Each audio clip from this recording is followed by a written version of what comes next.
Well, hello, everyone. Namaste.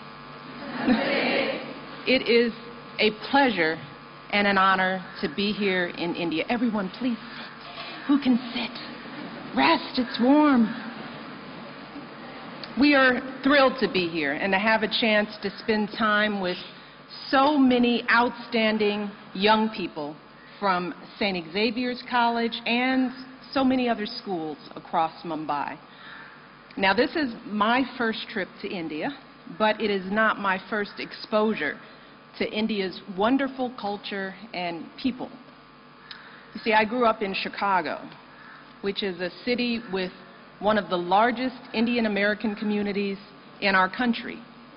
And of course, last year, as you know, we were proud to host Prime Minister Singh and Mrs. Kaur for our very first state visit and dinner.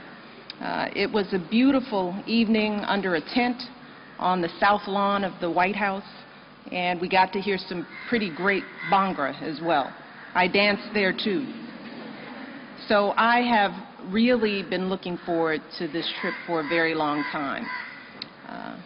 The time that we spend with young people during our travel is very special to both me and to the President. When I was your age, I never dreamed of traveling to countries like this and meeting with young people like all of you. In fact, there were a lot of things that I never imagined for myself growing up, including having the honor of serving as my country's First Lady. My family didn't have a lot of money. My parents never went to college. I grew up in a little bitty apartment in a working class neighborhood on the south side of Chicago.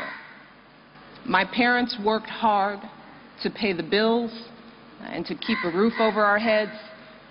But even though my parents couldn't give us material things, they gave us something much more precious. They gave me and my brother strong values.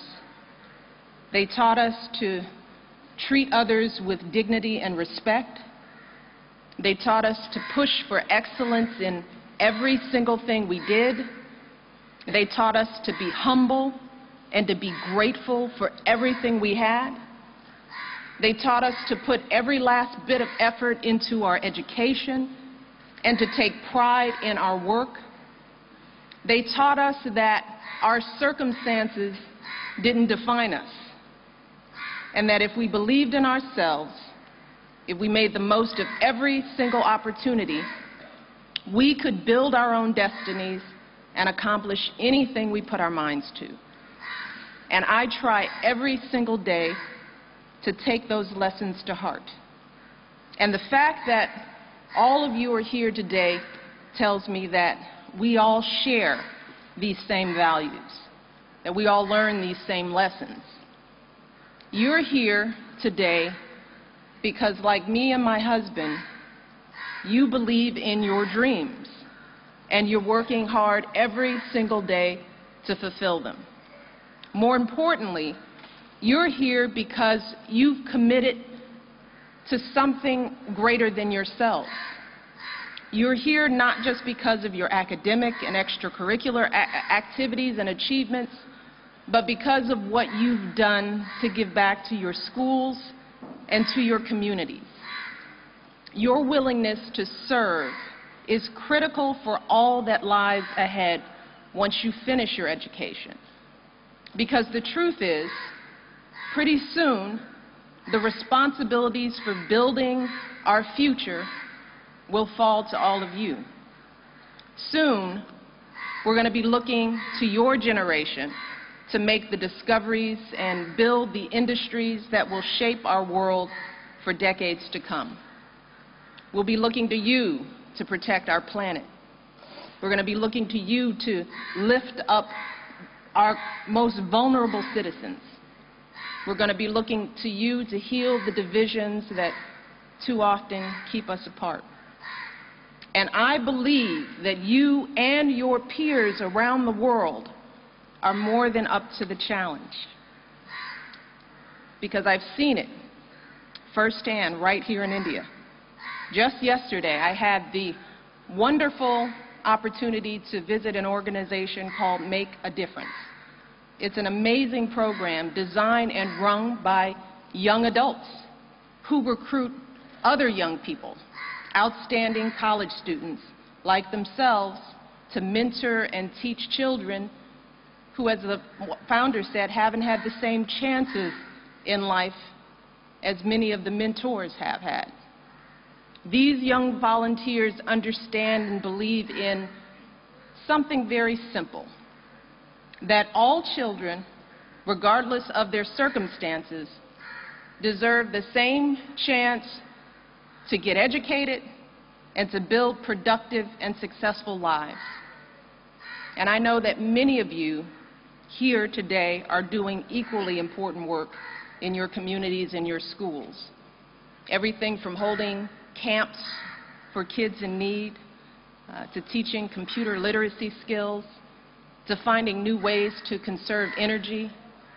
And let me tell you, this work is amazing, and it is vitally important.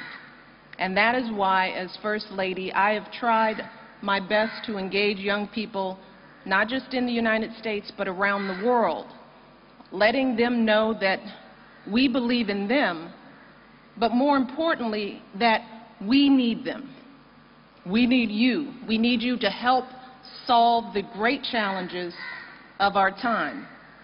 And that's also why, when my husband travels abroad, he doesn't just meet with heads of state in parliaments and in palaces. He always meets with young people like all of you. That's why he's been working to expand educational exchanges and partnerships between the United States, India, and countries around the world. Right now, more Indian students like you come to study in the United States than from any other country. And I'm proud to see that so many American students are doing the same thing right here in India, building the types of friendships and relationships that will last a lifetime. Our hope is to provide more Indian and American young people with these types of opportunities to continue to connect and share ideas and experiences.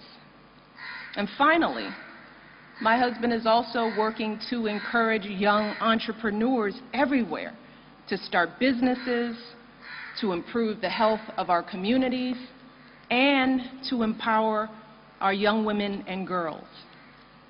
Because it is never too late or too early to start changing this world for the better. So I want to end today by congratulating you all. Congratulating you on everything you're doing. We are so proud of you. I want to encourage you to keep dreaming. Keep dreaming big, huge, gigantic dreams, not just for yourselves, but for your communities and for our world. And finally, I want to urge you today to ask my husband some tough questions, all right?